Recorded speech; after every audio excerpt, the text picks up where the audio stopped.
If you have 5 unpleasant interactions with 5 different members of a minority group, you are very likely to develop negative feelings about that group, whether it's Jews or gays or blacks or Mexicans or Palestinians, right? If you have enough negative experiences with members of a certain group, you will grow to detest or at least have reservations about that group as a whole.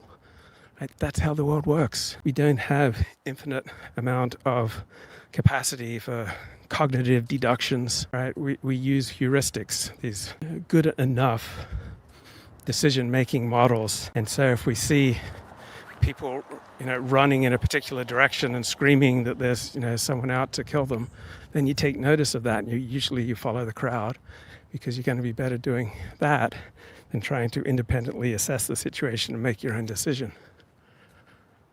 And so we have to get more collective in our punishment. And I agree with Israel's policy of when you have Palestinian terrorism, right, you destroy the home of that Palestinian terrorist. And maybe you need to imprison the family and severely punish the female members of that family, because Islamic terrorists will find that the strongest deterrent. There was a professor, I believe, at Bar-Ilan University who said the only way that you can effectively deter Islamic terrorism is to, God forbid, rape the female members of that terrorist family.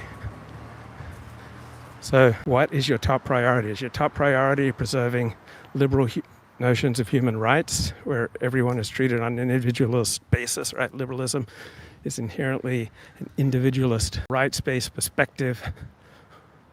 Or do you want to look at the world through a more nationalist lens, right? Nationalism is the most powerful political force in the last 200 years. It remains the most powerful political force.